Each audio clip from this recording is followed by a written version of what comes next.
You are listening to a We the Nerdy podcast. Let's face it, as Nintendo fans, we are often left slightly disappointed and scratching our heads asking why. Where is our Super Mario Galaxy 3? Why isn't Metroid out yet? Bring back the Ice Climber, seriously, and what were you thinking with the Virtual Boy? Well, sit back as Sean Capri and Bobby Pauls do just that. That's right, this is If We Ran Nintendo. Now, cue the music, maestro.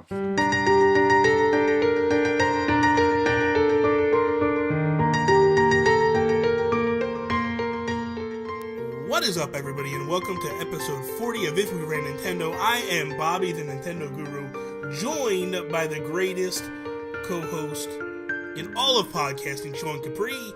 What is up, Sean? It's dangerous to go alone in 2017, Bobby. I'm not going alone. Let us do this together as a team. Even if you try to bail out on me because of pregnancy issues, what can I say?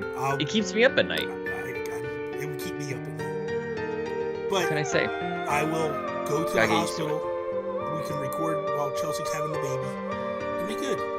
Yeah, I'll be like, okay, babe, you're doing great. You're doing good. You're doing awesome. Breathe. I will be right back. Breathe. Okay, Bobby, yeah. Chelsea, just breathe. Go ahead. You got it. She would choke both of us, man. I think she probably could. Yeah, no doubt. I've seen her terrified on a roller coaster before. She's got a wicked grip. Oh, I can imagine. So, how you been? How's your New Year? What'd you do last night? Anything good? I played so many games yesterday, Bobby. I had from about 1 p.m. until midnight, just shortly after midnight before we finally called it quits. And I crammed in so many games, none of them of which were on Nintendo. I'm really sorry to break that. That's fine. Chelsea was playing Paper Mario. She's all the way up to the end. She's up to Bowser, having a hell of a time with him. Yeah, hard. Let me guess why. Because she doesn't have cards she needs to combat him, and she's got to go find the cards and build up. I don't know how you knew that was her problem. It's amazing. It's just a feeling. It's amazing that you knew that. Stupid. Yeah, she's playing that. She's loving it. But it's definitely, if she was on the show, and I think we definitely need to have her on this or the Geekcast or something. You need to get. She's a tough get. She's going to be on the. She's not a tough get. She likes her sleep. Yeah, but that for Chelsea, I would push the show later. I would go as far as to not care if Toby showed up that day because she's worth it. Because let me tell you, she's worth it. She would be a phenomenal guest. I would bring in someone else because I know how Toby gets when it's late at night. He gets a little cranky, and we all do. I understand, Toby. I understand. Okay. So she's playing that, but for a while now, she's like. She's like, I'm ready for this to be done. Yeah. For quite a while, for like the last 2 or 3 big stars or whatever the heck they're called. She's like, I'm ready. Yeah. And now this last part it's like you fight all the little Bowsers, the little Bowser kids. Yeah. Like one after another. I'm like, holy crap! 8 o'clock. She's like, I think I'm almost done. 12 o'clock rolls around. She's still in like this or whatever it is. I don't know if that's exactly, but it's a long time. Meanwhile, I'm over on the other side playing. I played a few hours of Dark Souls 3. That was my first sit down with that game. Ooh. I played some of The Witness. I finally got around to. Great game. I think I have to play more to maybe find this like life revelation that's hiding in here somewhere that makes this game of the year. Yeah. Chelsea was shocked that I paid even $20 for this game. So that's kind of that's very brief thoughts on that. I played Virginia, which is a story-based interactive narrative. I've been hearing a lot about. I paid about $8 for that, which is about all it's worth. To me, there's some deep meanings. There's a lot of symbology or symbolism, if you will. So that's a great old. I don't even know what movie that's from. That's a classic reference, Bobby. I don't get it, but I finished that game. It's only a couple hours long. I finished it. I'm like, I don't even know. I can't. So that was that one. So I played a lot of games yesterday, Bobby. That's good. I played one game yesterday, Dragon Quest Builders, and I wanted to play more. You play such cute games. You know what, dude? Sometimes I just get in the mood that I just want to be mindless and just have fun. And this game did it for me. Like, this game just sucked me in big time, and it's like... I was telling Toby and them, it reminds me of, there was a game on the Wii called My Sims. Mm-hmm. And My Sims reminded me a lot of Animal Crossing in terms of like you had to Of course. like, build stuff and run around town and do stuff. That's what this kind of is, where you're trying to rebuild your town, kind of Minecraft style. Yep. And you're being given little missions to go do stuff. And dude, I'm in love with it. Like they'll be like, go do this quest. I'm like, let's go. And I run across the world and I go do something. I come back and I'm like, it just so fun, so much. Did you get it for Christmas? I bought it.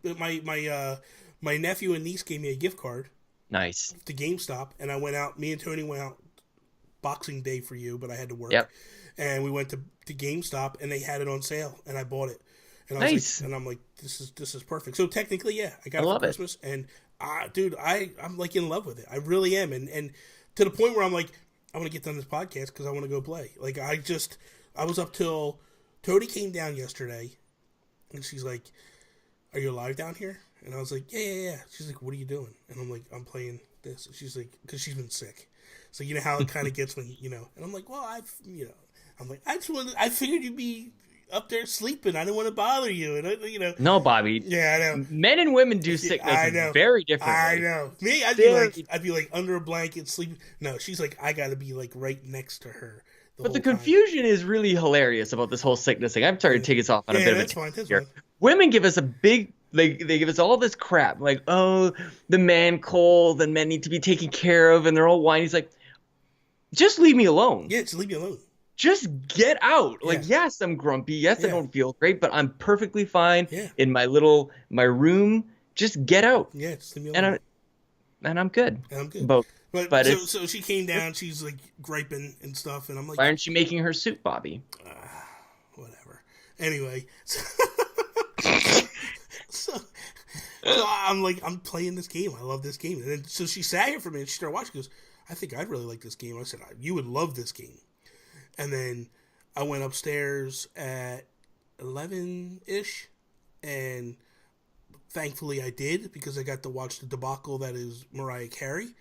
The greatest 5 minutes of television I think I've ever watched in my life. You watched it live? Live. Dude. That would have been better. I was watching small little clips on Twitter. I'm like, I don't understand what's happening here. My God. It was so bad. I thought I was watching, like, I thought that the Twitter videos were broken or something. Like, it was like. No, she was that bad. Dude, I sat there, and when it got done, I looked at Tony and I go, this right here is the problem with society. The problem with the way we're built now. That her time is done. That spotlight could have been given to an up-and-comer and given their chance to shine, because that performance, they should have known in practice that she was going to give that performance, and that was horrible. Too late by then, Bobby. Practice was hours ago. Practice, they should have pulled the plug at practice. Talking about practice. They should have been like, go home. I don't even talk about game. Yeah, talking about practice. Allen Iverson. Trust me. I know all about that. So anyway, let's kick this episode off like we do each and every episode with our shout-outs. Geek outs. Wrong episode. Christmas. Wrong show. Yes. Oh, okay. I had my geek out yesterday. I want to hear it. You'll hear it. I want a sneak peek of these episodes.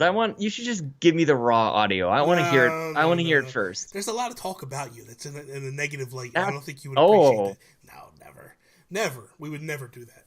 Even if it was, I'm such a positive person. I'd be like, I don't hear it. Yeah, live. It's great. No.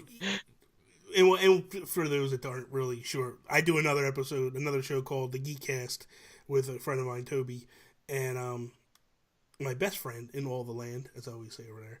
And so in that show we do geek outs, and that's why Sean is always like, I'm explaining this after episode 40. I would pray that somebody picked up on what we're doing at this point. No. But every episode Sean screams geek outs, and that's because we do geek outs on that show. And I love that show. That show is fun. It's a lot of fun. So shout outs. Yesterday, a friend of mine, family friend, how do I explain this? A family of friends, the Hoffner family. Jason Hoffner in the Nintendo Guru group and all that stuff. I actually met Jason and his wife on Wave 4 amiibo. So that was the craziest hunt that there was. And I had gone to... Tony had secured a bunch of stuff at GameStop prior. She was in that whole system crash thing, waiting in line to pre-order. So I got a bunch of what I needed. I needed Jigglypuff and I needed Greninja. Those were the two that I had to have. So I was going to Target first. Then from there, I was going over to Toys R Us. But my game plan was like, well, hey, look, I've already got these. I'm going to try to get more for a giveaway that I was going to do. Yeah. So I go to Target and I get Robin and Lucina because I was first in line. Get Robin and Lucina. Then I turn around, pay for everything, and I shoot right over to Toys R Us. And I'm sitting in line, and two people behind me is the Hoffner family. Yeah. It's Jason, his wife Christina, and their two little boys. I know Jesse's the one. I forget the other one that was with him, and I apologize for that. And we're sitting there, and they hand out the tickets, and I get the last tickets for Robin and Lucina. And I'm like, sitting there, and I'm like, am I going to be that jerk? So the store opens, and people start going through, and there's two people behind me, and I go, you guys can go ahead of me. I already got my tickets, so I don't care. They go ahead, and I turn around, and I go, here you go, guys. You could go buy these. You like Santa Claus. Yeah. And so from that point, we became friends. And so yesterday, she kind of paid it back to me, you know? And those that know that I collect amiibo cards, David Moore, and she gave me... Look at that. Now, this is the stack of what I actually use. These aren't doubles or anything. But Sean, this is Here it comes. The stack that she gave me. Oh, you gotta be kidding all me. of this. But when I actually went through and pulled out, these are the ones that I need. These are the RV cards, which what you do is you scan these amiibo cards in. Yeah. And then this character will show up in your RV park with all these items in the back. So I can look and go, what do I want to buy today? And then scan them in. He'll go to the park and I go buy it. Every card except for 5 she gave me. So I'm only missing 5 in the collection. Oh my gosh. I'm like, that's amazing. That's just awesome. Seriously. And I'm like, thank you so much, dude. You get what you put in, Bobby. Yeah, you get what you put in. So she found a way to pay me back, and she paid me back in, spades. Big time, man. Huge. So that warms my heart. That's so nice. It was nice. I felt good, man. I was like, dude, this is awesome. This is just awesome. When they sent me a picture, like, do you want these? And I was like, yeah, sure. And I'm thinking, like, they're all doubles and stuff. And I'm like, I'll probably get a couple out of there. And I'm like, holy cow, dude, these are all legit, like, awesome. That works. Nice. There's some other shout outs that I kind of want to give, but it's not really necessarily. I kind of wanted to shout out everybody that listens, and that's kind of weird to say, but I feel like I want to let people in on something here. This is obviously my second podcast that I do. Sean's, at the time, he had 3 that when he took this on, or he had 2 and he took this on to become his 3rd. And then I was also doing the Ink Strike at one time, so I had 3 at one time too. But when I took this show on, like, I knew I wanted to do something with Sean in terms of a podcast. And this kind of just felt right. It all fell together pretty cool. But the support and love that we get from this show, like, blows my mind. Seriously. And means the world to me, because this don't happen. I mean, this happens regardless whether we have a lot of people that listen or we don't have a lot of people listen. Just so happens that we do have a lot of people to listen. And shocks me every single time. Like, when I do take a look at the numbers, like, every couple of weeks, I'll take a look and I'm like, oh my God, they went up. Like, this is crazy. And that's because people are sharing it, people are loving it, and people are part of this. And it means the world to, I'm going to speak, I know you as well as me, like both of us, that people take the time, number one, to just listen. But then when they go and they take that extra step and they send a tweet, or they send an email, or they rate the show, or do anything. It's just you got to give a shout out to Brendan Myers. I think he was the first one to send us an email. Yes. Jonathan Brown's out there. Gary Gray's huge support. He was the first guy I think commenting on YouTube videos that I remember noticing. Alejandro. Like Josh Stapleton, Alejandro. You got to tell me, Alejandro, buen dia. Is that how we're saying? You gotta let me know. I need one of those like the enunciation little walkthroughs like on a dictionary. Looks like buen dia. But don't where's the emphasis? On which syllable is the emphasis? Don't start with your That's what I need. Tom Moore is another one that's been following us, and dude, it's just amazing. Like really, and it's crazy. There's one that I really want to, if I can find it. That's the problem. We get, who is Than Tingley? Thane Tingley. Oh, he's a very good friend of mine. That's what I thought. I thought I've seen him on your friends list and stuff like that. This one guy, iOS Mac and stuff. That's his handle at iOS Mac and stuff. Brian is his name on here. Just sent a tweet this week and was like the show, like little stuff like that. Like I know that is the one. That's the one that gets you. You're like, because that's so nice. Like, here's a guy, I don't know who he is, and he's like takes a second to stop and say, hey, I like the show. Like that means so much. So we're 40 episodes in. Yeah. I still have a shout out before you move on to the next one. So go ahead. Yeah. Okay, I just want to let you know. We're 40. We don't talk about this before. We just go. Just to let everybody in. Let's go. Sean, I'm about to tell you something, Sean. Okay, you're about to say something? Okay, I'm ready. All right. But it amazes me how quickly this all kind of took off for us. And I think it's extremely... We're millionaires now. It's extremely humbling, honestly. Yep. And it's like mind-blowing that I'm shocked that one person wants to listen to us. Mm-hmm. You know, but when we start almost 3 people want to listen now. Yeah, but and that's not my mom. My mom doesn't listen. So. My mom doesn't listen either. Although my mom is a fan of Sean Capri now. We'll get into that in a minute. Come on. Yeah, man. And but it's just amazing. Thank you, Mrs. Pauls. Yeah. Did she go by Mrs. Pauls? No, damn it. No. I knew as soon as I said it. You should have just waited for damn that. Damn it. I ruined it. You're done now, brother. You're done. Can we just scrub that? No, damn we're not. As soon as I said it, we're I not. Knew it wasn't we're right. leaving that in. Anyway, so embarrassed. The fact that people want to listen is just, it's amazing. So thank you guys for the amazing 2016 that we've had, and we hope that we live up to what you guys want to see in 2017. And we started this. I was scared because I was like, we're gonna have topics for about 10 weeks and then we're done. We're out of here. And you guys come with topics and you actually ask us what we think about stuff, and it's like, wow, just thank you. So what's your shout out, Sean? Well, and I even just, there's so many people, and that's the thing about mentioning some people and highlighting people. It's like, this becomes like an Oscars thank you speech. If I didn't recognize you, that's not what it is. It's just there's so many of you guys that, like, I'm just thinking Justin Masson, Zach Erickson, like there's so many of you guys that just constantly. Mine is Greg Caldwell. Yeah. That's the one that I wanted to make sure absolutely sure that Greg, you are the man. I mean, you're the best. So that's what I wanted to say. But are you good? You're good. Go ahead.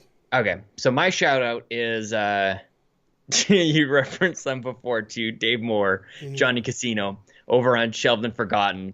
That show is hilarious. If you guys haven't subscribed to the show, Shelved and Forgotten, they're Shelved and Forget on Twitter. Johnny Casino and Dave Moore were both guests on my show, We the Gamercast, over on iTunes and Google Play and WeTheNerdy.com. And they just sort of found each other with the magic of the internet, and they started their own show where they go back into their backlog and they discuss like an old game that they've been meaning to get to. Sort of. That's part of the show. The rest of it is just hilarious banter. And the reason I wanted to give them a shout out is because they were gracious enough to have me on one of their episodes. And I was a real bee about scheduling and all that kind of stuff. I had a crazy holiday season. So I was on last week. I believe the episode goes live this week later on. Probably today as you're hearing this. Probably sometime around today. Probably. And I have to say, like, I've done a couple other shows. I've been on other shows, and this one is special. Like, even if you just listen to this one, because for some reason you like the timbre of my voice, go check it out. I haven't laughed that hard in a very long time. I had a really good time. I just want to give those guys a quick shout out because I had so much fun on Shelved and Forgotten. So thank you to Dave and Johnny for having me on and working around scheduling and all that kind of good stuff. That's so amazing. it was awesome, Bobby. I can't wait for you to hear it. Because I know you're going to listen to it. I'll definitely listen to it. I listen to them guys. They make me laugh. They're funny. Oh, man, they're so funny. They're good together. They really are. I know. It's so magical. Like, they just... How they met each other. It's crazy. I know. They're amazing. It's amazing. Mm-hmm. But real quick, my mom. So during Christmas Eve, my mom sleeps over. Oh, okay. My mom stays here. And so we got to talking. We're sitting there, and she started asking, because she does not follow what I do at all. It's depressing. So my dad doesn't either. Like my family, like my parents don't. They're like, whatever. He's off there doing whatever. He's talking again. Just go away. Leave us alone. And but she said to me the other day, she goes, "How are you doing with that YouTube stuff you're doing and all that?" And like she follows Tony. Everything Tony does, she follows to a T, and comments on it and all that stuff. And I'm like, oh, this is ridiculous. You can't even follow your own son, but whatever. And but I'm talking about stuff she doesn't care about. And so she asked me, and I was like, oh, we're doing really good. And I started showing her, like, some numbers we have and where we're at and all that stuff. And then I, like, show her, like, because she does know Toby, and she likes Toby as well. Mm-hmm. Toby's a hit with your family. But she doesn't understand what he says 90% of the time, which is weird, because I'm like, I guess I'm just around him so much, I get everything he's saying, but the accent, and when borderline racist, that's fine. No, but when I throw Alan in too, just kidding. Oh, when I was throwing Alan in, she was lost. The only thing she knows about Alan, she calls him, she said, I like that guy with the roommate, because Alan's mom lives with him. Yeah. And it's so funny. But so anyway, I show her some clips, and I start showing her some stuff about you, or some stuff that you're in. And I'm like, this is Sean, check him out.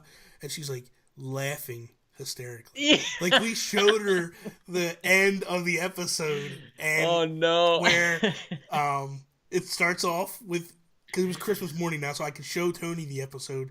Yeah, with showing the gift, what you got, Fallout, and you're like, oh yeah, Tony's gonna wind up pregnant. I'm like, no, she's not. And my mom's like, what's wrong with you? And I'm like, no, we're not having kids. That ship has sailed. It's gone. We're not going there. Gosh. So now I got my mom and my mom and my wife mad at me because I said that I'm not going to have kids. And I'm just like, oh my God, this is crazy. But then the part where you're like talking like the secretary from Monsters, Inc. And she's like, dude, she was in love. So I said, this is amazing. But that's my demo. There you go. So, first kind of quasi topic we have. Yeah, let's do a show. It's the end of the year, all right, and everybody else is doing Game of the Year shows. I just did it on the Geekcast. I just did one on Life of Gaming podcast. Everybody has Game of the Years. This year's been kind of flat for Nintendo. Mm-hmm. So I just wanted to kind of like, we couldn't build a list if we even wanted to build a list, but that's not what we do anyway. But I just kind of wanted to talk real quick about what you feel is your Game of the Year for Nintendo this year. Yeah, let me just go through my trophies and achievement list to remind myself what I played this year. Stop. Just, what you Oh, played. Right. Honestly, I have a terrible memory, so that's usually what I do for my Xbox and for PlayStation. Super Mario Run. Does that even count? Like, is that kind of where we're scraping up into the mobile, into this whole? No, but the reason why I said that was because with the whole, it feels like they're going achievements with the Super Mario Run. I really hope they do, and that's like kind of a passive aggressive little shot, and it's a hope and a prayer that does happen. And I don't know if you knew this, Bobby. I'm signed up on Android for Super Mario Run notification. They're doing the same thing over on Android. Get it 3 days later. Then Alan Paxton will be passive aggressive with his posts about why did I sign up for this and whatever. Go ahead. I can't wait for it to. I will buy that game twice, but it has been on my work phone, and I've been purposefully setting my work phone aside, so I haven't got around to Super Mario Run this holiday as much as I wanted to. But my Nintendo Game of the Year, and also shout out to the Nintendo dads for coming up with like 9 awards that they gave away, like Nintendo focused or like good. better at focusing on Nintendo, I guess. But come on, Justin Masson. We've had him on the show a couple times.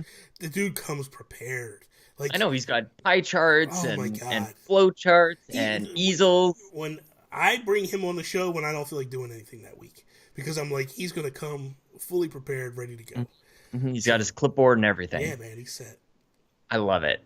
So mine is very simple. My game of the year on a Nintendo platform is what we're doing here. Is Fire Emblem Fates. That was 100%. I figured we'd probably have the same one. You're kind of nodding along with me here. This was my first Fire Emblem game. I've always sort of avoided it, thinking that I've seen the gameplay and thinking that the little sprites had always kind of turned me off for some reason. I just didn't really want to get into that type of game. And for whatever reason, I think it was the split stories. I think the way that was presented was before the game came out really attracted me to it. And then once I was in, I was hooked. Yeah. Every piece of this game was really great. I love the music. The music is really the thing. Yeah. And I just think that that's such a powerful part of games. And this isn't Nintendo focused, but a lot of people are talking about The Witness being their game of the year. And to me, truly, if that had just an amazing soundtrack, some sort of orchestral over something, might have won me over on that. But I didn't actually like the serenity, the quiet. I would have preferred something there. A game like Virginia did have an amazing soundtrack, but the gameplay wasn't there. So music for me is very, very important. And I've sung music from Fire Emblems to you. Right on the show. On this show. My mom heard that too. Yeah, that was a moment. That was a 2016 moment. And what other game can we say? This is true. So that game is, I probably spent more time with that on my 3DS than any other game this year. Absolutely. I didn't jump back into Animal Crossing, and I'm not even sure if that counts in your mind, the DLC update thing. Because I put a lot of time in Animal Crossing, and I'm kind of done a little bit now. Yep.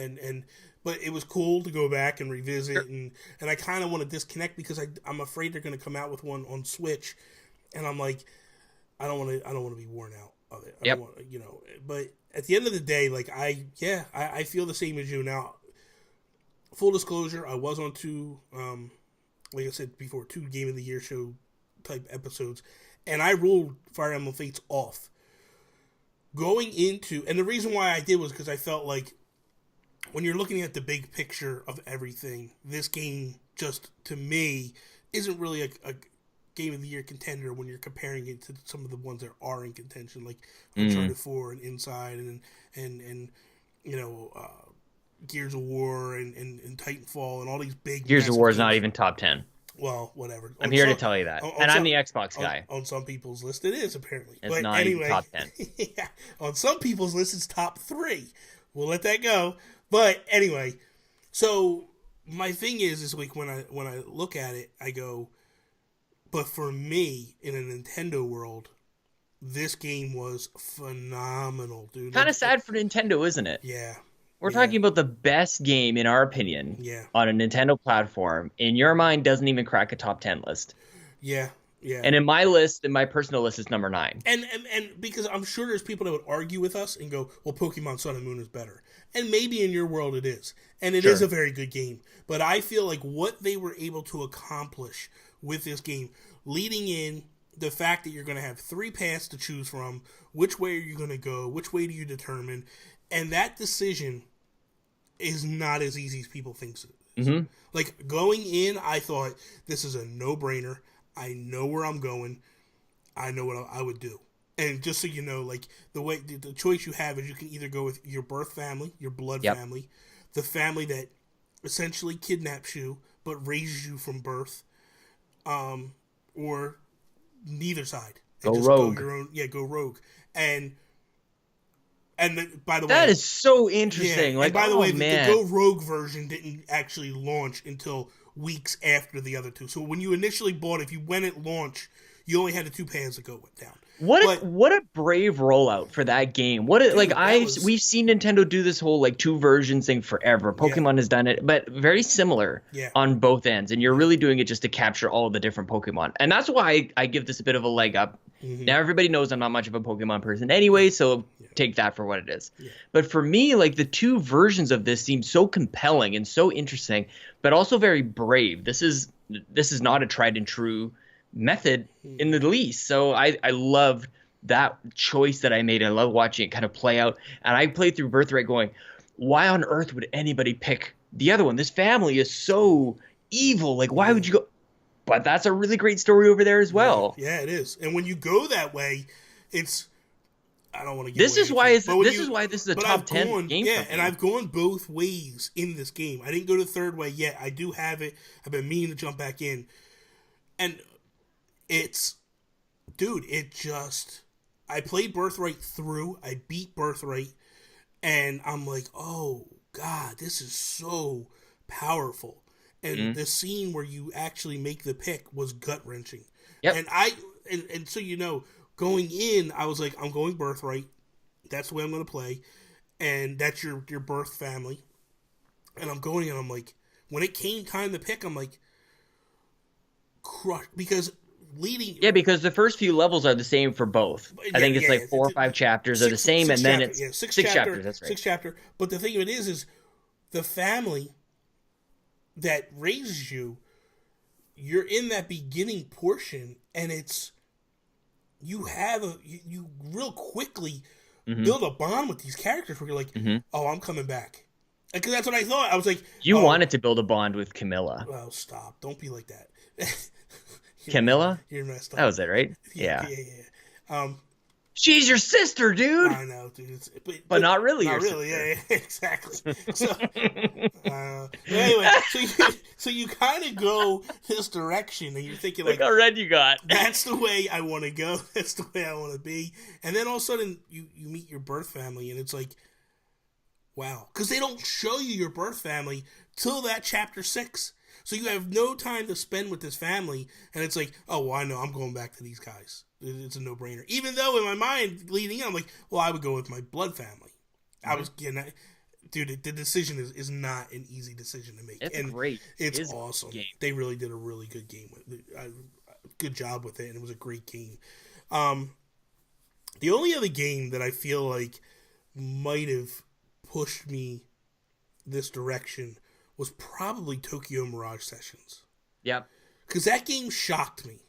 And, in a good way. Because you hadn't played Persona or anything. I've never played a Persona game. I've never really played an RPG from Atlas before.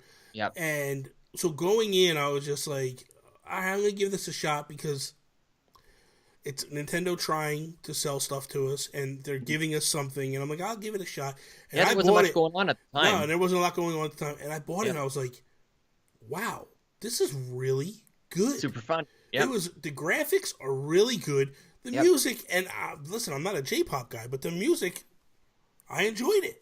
You're like, maybe I'm a J-pop guy. Yeah. That's what those games do to you. Yeah, and it's like, I'm like, this is crazy. Like, it was really, really good. And so that's another game that I probably would lean towards. Thank you for reminding me of that. Yeah, I've sort of like mentally stepped away from that. Yeah. And it's more of a defense mechanism because I feel awful about it. I wanted that game for so long. I wanted it to tide me over until Persona 5 comes out. And I got so far, I think I'm in like the second or third act, and there's intermissions in between. Yeah. And I didn't get quite as far into it as I wanted to. I definitely wanted to finish it, but it is a big game. Yeah. Like that's the most time you could spend on a Wii U game probably this year, at least just with a single player. Yeah. You could spend more time with other multiplayer things, but that's a big game. And I feel terrible for having walked away from it. And I don't like it's those types of games you can't come back to after months of being away. So I think I'm probably done with it, so that's why it's not really in the top, like in my mind space these days. But I do want to keep playing Fire Emblem Fates. I haven't mentally departed from that game. And I want to go back to play Revelations and go that route. But Tokyo Mirage Sessions, good call. Good one. And then the only other one that I would, and I don't even think you played it or whatever, would be Xenoblade Chronicles X.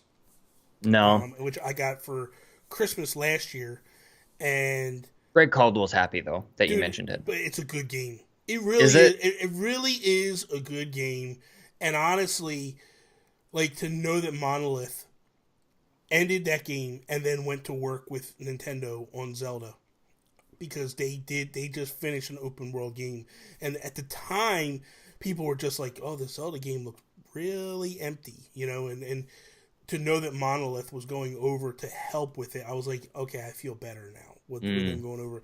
It was a good game. The only flaws and the only thing that keeps it from me from being a Game of the Year contender is there was really no story per se. Like there was a story. Oh man, that's so disappointing. There was a story, and hear me by when I say this. There was a story. I think I know what you mean. Yeah, but it was kind of like mission-based story. So you go do this mission, then you go over here and do this mission, but you don't have to do this one because you could come over here and do this one, or you could go and a over lot there. of nothing in between. Yeah, and it was just like, and then you're going off and you're monster hunting and all that stuff, and it was like, it's cool, but like there's a lot of like, there's a lot of jumping, and it's a good game. It really is a good game. It's just to me, it ran its course. I got my Skell. Which is your giant mech armor. Yeah, and that's 20 hours in? It's 30 hours in. Jeez. So I put time in. I definitely put time in. Yeah, good for you. But it just, because of the way the story ran, it was just like, I'm not enjoying this. I'm just not. I'm putting time in. Compared to the original. The original had a story. And it was just story-based, and you had a mission, and you had an ultimate story, and I loved it. So I haven't played either. Would you recommend I play Chronicles instead? Yeah, the original. I would say play the original over X. That's my opinion. I love the original. Shulk I feel like I didn't amazing. even get the right. Oh yeah. Yeah. It's Xenoblade Chronicles. You could, and if you're gonna get it, I'd get it on the Wii U. Oh really? Not 3DS. Not the 3DS, because it just looks so damn good on the Wii U. I'm so looking. You have no idea. I'm so looking forward to the Switch. The fact that the Wii U sits next to my, this is gonna sound terrible, especially on a Nintendo podcast, but the Wii U sitting next to my Xbox and PlayStation. I very rarely go pick up that controller. Yeah. Sometimes I'll pick up my Xbox controller and not even know what I want to play. It's just that's my habit. That's where I am at. But when I'm on a handheld, I go grab my 3DS. That's the one I want to play, even though I actually have way more games on my Vita, oddly, because of PlayStation Plus and all that kind of stuff. But my heart is on the handheld especially, my heart is with Nintendo. And so I'm so looking forward to the Switch to own that space. The fact that it will go up on my TV is the bonus, but that will be a handheld system to me. So, and that kind of leads into where we're at, segue. Sean Way, we'll call it.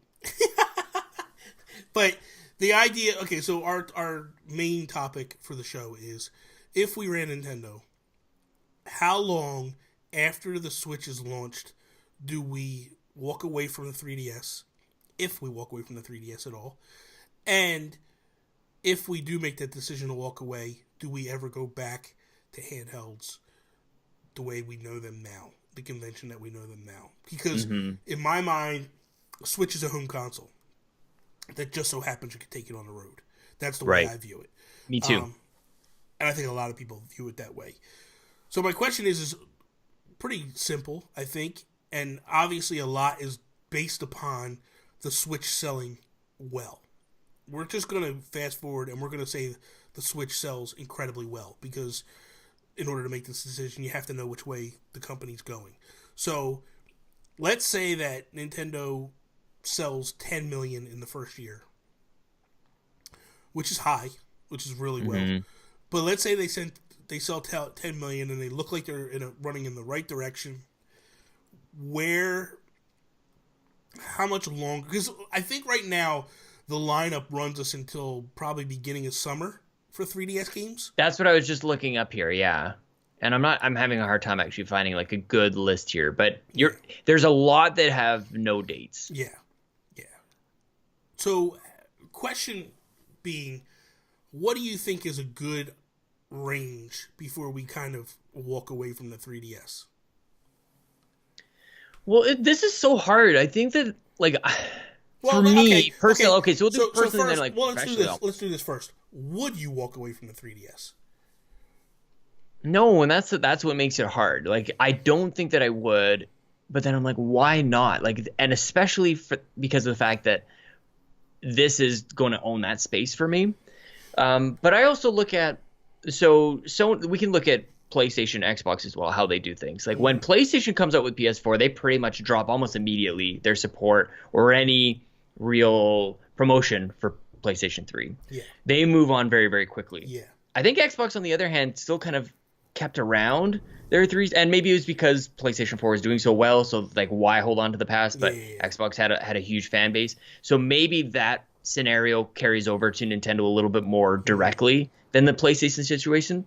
The Play situation. Anyway, so I think holding on to it for a while is actually good because there are so many fans there with the 3DS. There has to be some way to push people over. I don't know if that's with games that are going to be kind of like cross-platform, like Mario Maker or some of these other things that you might get you to go, oh, I want this over there as well. Or maybe there's some functionality that kind of switches over. Get it? Yeah. So I think that, like, at least through holiday season, given that we believe this is coming out in March, I still believe that that's what's happening here, is that we're getting this first quarter of 2017. I think holiday 2017 is the last kind of like, things are going out of stock. You're going to get them for a crazy great deal. Bundle a bunch of games in, just get your last chance at some sort of special edition. And then that's kind of it for me. And then, you just kind of announce we're not producing these things anymore. And 2018 is a 3DS free year, and it's 100% Switch. Everything will be in full motion at that point. For me, Yoshi's Woolly World is the last game that hits the 3DS. Yeah. I'm pretty confident that hits around March, maybe. Actually, I think it's supposed to hit February. The only other thing that I definitely know that's coming is the sports game. That's the one that's coming in the summertime. So February 2nd is Yoshi's Woolly World. For me, that's the last game to hit the 3DS. Yeah. Because I feel like once Switch hits, Switch starts moving, kind of takes over our social media in some semblance, some way. Big way. You're going to see that, like, what I do is I turn around and I go, we're moving games that are on the 3DS to, if I keep it on the 3DS, it's going to be both. So the sports game that's coming out, I'm going to put it on 3DS and Switch. Yeah. Any other games that they have in the lineup in the future, I'm going to put it on both. And I'm going to start to move people mindset-wise away from 3DS to the Switch because of a couple of reasons. One, people don't really play their games on 3D anyway. That's a huge show that Nintendo recognizes that with Mario Maker and with Pokemon, that you can't play them in 3D on the 3DS. That's a tell. That's telling you that Nintendo realizes 3D's a novelty. 3D is dead. We're moving on. Thank God. And I would say, in my mind, we're moving away as quickly as possible. The minute we could drop the hammer sooner, on it, yes, the quicker we could drop the hammer, we go. Now, there's people that are probably screaming at me right now. You don't want to burn all these 3DS fans because, unlike the Wii U, there's a much larger, a more massive fan base or install base of the 3DS compared to Wii U. That's understandable, and I get that. And I think some of them numbers are skewed a little bit. A lot. Because I have 12 3DSs in my basement. I've got 5 sitting right there in my cabinet. There's 5 right there. You got a bunch. Yeah. Like, a lot of people are buying these things in collector's editions and all that stuff. Like, I can't even tell you how many. Because that's the problem. Nintendo views 3DSs as XLs. I think the 2DS also falls in the 3DS category because they do 3DS Family and all that. And I'm not even sure where that 2DS, or I'm not even sure where that DS, 3DS kind of takes over. Like, did they kind of pull some of the numbers with them? I don't really know because Nintendo isn't really forthcoming with their numbers. That said, I feel like you need to, and that's why I'm saying, like, put the games on both. But in my mind, this is the last hurrah for a straight handheld. If the Switch doesn't sell, then I think they need to go with a more handheld-based console, and that's the way they need to go. They don't need to walk away from gaming market and go third-party and all that stuff. They need to make a good handheld console. They've done it many times, 3DS, Game Boy, all that stuff. They own it. They do good. But I feel like in my mind, you cannot separate these dev teams again. You cannot have a team building games for the home console and teams building games for a handheld market. That killed Nintendo. That's a good point. That's a good Wii point. U, 3DS.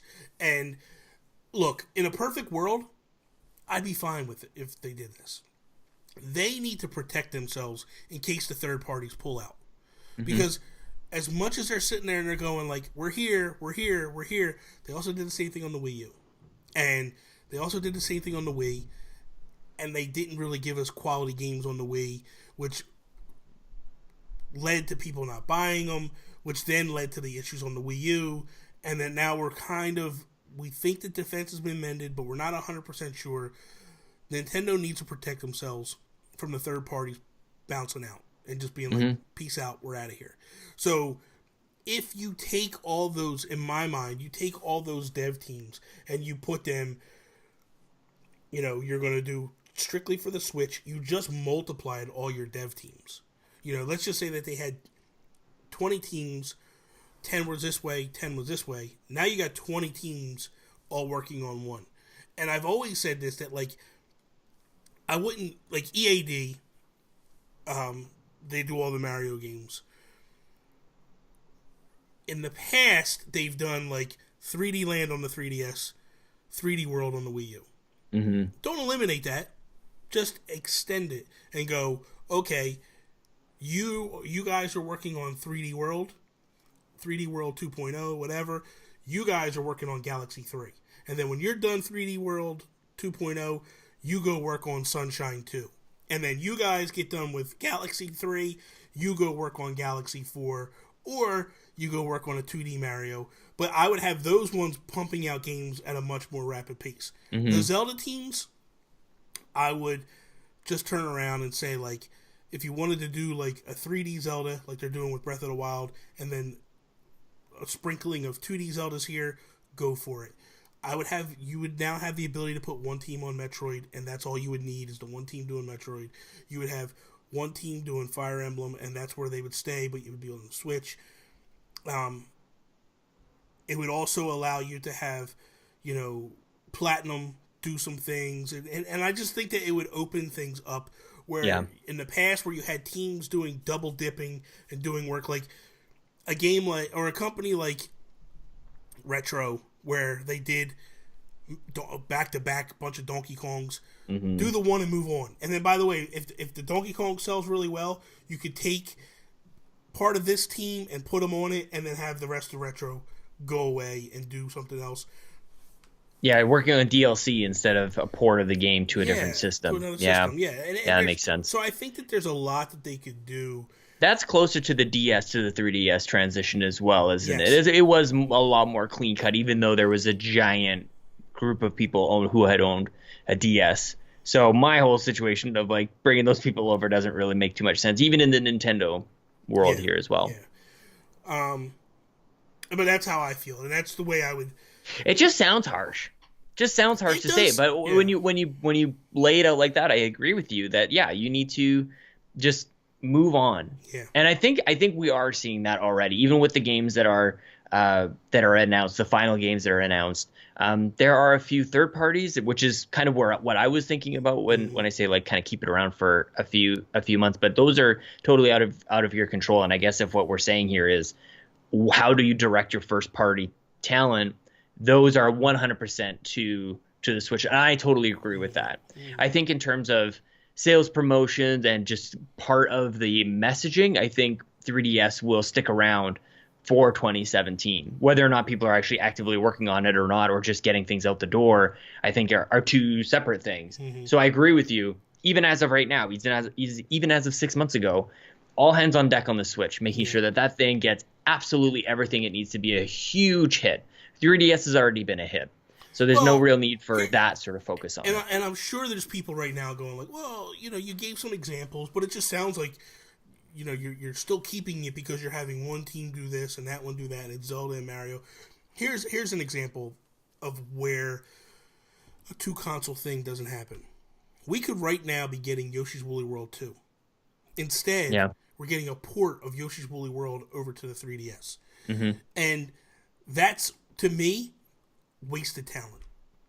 Waste of time, waste of talent. Move on to the next. I would much prefer a Yoshi's Woolly World 2 than what we're getting with it on the handheld. Now, am I going to buy it? Yes. Why? I love the game. I love the game. They are giving us some additional levels, plus the Poochie amiibo. I mean, you gotta do it. Come on, you gotta do it. Come on, man. Come on. But at the end of the day, like, I just feel like I would rather get a Yoshi's Woolly World 2 than this. You know, yeah. If I had my choice, I would say give me 2 and then move on. I would much rather than just go, we're just going to put the Poochie amiibo out, have fun with it. The extra levels we made, we're going to throw it on the Wii U, whatever. We're going to work on Yoshi's Woolly World 2, and that's going to be on, Switch. Yeah. I just, that's when I look at stuff like that, that's what drives me crazy, because I just go, man, this is just wasted talent. You're wasting the skills of these people. Well, and it's so clear of what's happening, right? Where you have a game like that could have sold more given a larger install base. Mm-hmm. And so because of that situation, you move it over to a place where there are more people who can buy it. And it's just so clear, so transparent. Like, it's just, there's not really anything else that motivates a company to do that other than, a return on investment, which is totally fine. Yeah. But it doesn't get me excited, really, for it to be on 3DS. It's like, well, of course they're doing that. That 100% makes business sense. Yeah. So, I don't know. That's all there is really to that, I guess. So, Bobby, that is all. That is all. Thank you guys for listening to us on iTunes, SoundCloud, Stitcher, YouTube, Google Play, We the Nerdy. So, be sure to check us out on We the Nerdy. It is a really good website, nerd-based, obviously, comic books, movies, television, video games, all that stuff. But you can check us out there in video form, podcast form, however you want to do it, or just however you consume your podcast. Just keep doing that. Get a chance, take a minute, go check out the Geekcast. That's with myself and Toby. We are on iTunes, SoundCloud, Stitcher. We would appreciate a listen and stuff. We just wrapped on our Game of the Year stuff, which is going to be voted on by our group members in the Nintendo Guru group, which is going to be kind of cool. A little different than what I can't wait for that. Oh my God. Bobby, it's going to be a mess in there. Oh, it's going to be awesome. There's going to be some fights. We're going to read some comments. There's going to be some fights. Yeah, it's going to be good stuff, man. But it's a little different because everybody else picks their own. And I felt like, look, we're nobodies. We're a couple schlubs. One from England, one from the United States, whatever. Let's let our friends help us pick this. So that's what I did. So I figured let's do that. And it's going to be awesome. That'll be a lot of fun. Follow Sean and I at If We Ran Nintendo on the Twitters. Peace out, Cub Scout. Are you done? Peace out. You're like broke there. It's probably you get all these endings going through your head. You're like, what do I want to say today? Do I want to go this way? Do I want to go that? That's all. Goodbye, Bobby. Goodbye. Goodbye. So long. Goodbye. It was nice to see you again. You too. See you next week. I love you very much. Say it back. No.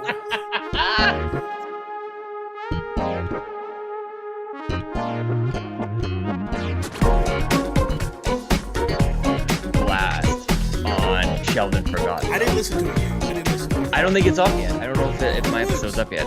Oh, your episode might not be up yet. I thought it was. No, I don't think so. I gotta check it. Probably later this week. Oh, dude. Good. What a good time. Oh my God. It's so funny because I point out this thing that that Dave and Johnny do to each other. They warn each other that they're gonna say something. Like they to stop the other person from saying something, they'll say something to the effect of, I'm gonna tell you something. I'm gonna tell you this. Just a second. I'm about to tell you something. So this is my running gag throughout the whole thing. I'm like, Johnny, just a second. Prepare yourself because I'm about to say something. Here it comes. So I like throughout the whole thing, they're like, do we really do that? Like it's something they hadn't picked up on.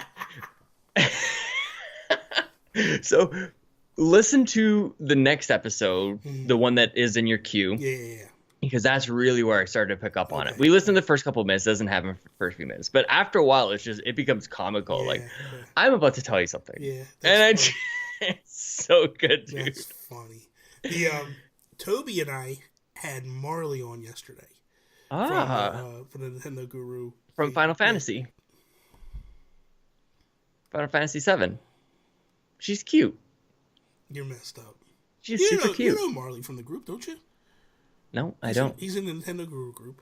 He's also in the Didn't even get the gender right.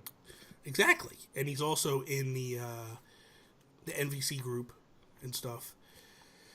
And so we had him on because we did our Game of the Year edition, right? And the way we're doing is we built a top 10 list. But we just threw 10 games. Then we're going to take that list of 10 games, put it in the Nintendo Guru group, and let all the members vote. I want to vote. You'll be able to vote. And if there's a game that's not on the list, you can nominate it. And if other people vote it to be number one, that'll be the Game of the Year. We just thought, let's do a group. Everybody else picks one, and I'm like, who are we? Let's just do a group because we have all these fans and all these people that listen to us and all that. So that's the way we're going to do it. From the Nintendo Guru group, I do not see him. How do you spell Marley? Marley. That's so funny. It didn't show up the first time. Yeah. Is he just commenting? Why are these search results coming up? I don't understand, Poppy. Anyway, he's a good guy. And it was a good nice. episode. It was a good episode. There he is. But I tried to get a couple people on, and Toby was like, "Is Sean going to be on?" And I'm like, "No, Sean's not going to be on." And he goes, "Oh, I was really hoping Sean was going to be on this episode." And I'm like, and there's a reason why. You'll hear why. I'm not going to spoil it for you, but there's a reason why. And I was like, if you want Sean on, Toby, it'd be nice if you told me that you would like to have Sean on. I said, because then I can move this episode, because Sean's not waking up at 5 o'clock in the morning to come on our episode. If it's a little bit later, 10 o'clock maybe. Only a little bit. I'd do 6. Yeah, I'm like, maybe he would get up early. But he's not I don't care how much he likes you, he's not waking up at 5 o'clock in the morning to do it. I do like him a lot. Not going to happen. I'm like, stop. He loved his shirt. He got his shirt. Oh, nice. For Christmas. Yeah. He was actually wearing it yesterday, and he was all, like, excited about it and stuff. And I was like, yeah. Fucking $100 shipping. And I'm like, oh, dude, it was like $46. And the shirt was 20? Yeah, something like that. But I sent him I also sent him a 2-pack Reese's peanut butter cups. The peanut butter cups are this big, dude. They're like that thick. Right? Yeah, I've seen them. They're massive. Mm-hmm. And dude, that thing was like $15 just for it itself. And so he sent that off as well because he loves Reese's peanut butter cups. I love them too. And, who doesn't? Oh yeah, you got to be messed up in the head if you don't love them. Look at you, just like dreaming of Reese's. Oh, my mouth is starting to water, man. I'm thinking about it. I'm like, man, I wish I didn't send them off. There was more than one occasion I looked at that pack and went, like you bought 3 though. No. I was like, I could just go buy another, or maybe he doesn't really. Or need just this he doesn't much. get them. He doesn't know that he bought them. He doesn't need to know. And so we'll see what happens. But all right, I can't wait to listen. I didn't send you a list today. No, for whatever. Doing. We're gonna do. What I'd like to do is I'd like to talk about, because it's the end of the year. Mm-hmm. We'll kick off first with like a little Nintendo Game of the Year talk. Like what? We're not gonna rank it. Just our own personal favorite Nintendo games. Not gonna get into a big debate or nothing like that. Yeah. And then I think we'll both have the same one. Probably, maybe not. And then if we ran Nintendo, how long before? I think I typed this messed up. How long after I meant to put after, I put before. After we launch Switch, do we cut ties with the 3DS? And then, once we've cut ties with the 3DS, do we ever go back to the handheld market? Or do we just stay with the Switch? So, because it seems to be a big thing on people's brains lately. So, is this episode 40? Episode 40, dude. You believe it? This is nuts. Hard to believe. Did I tell you Nerdflix and Chill is over? Yeah, you told me that.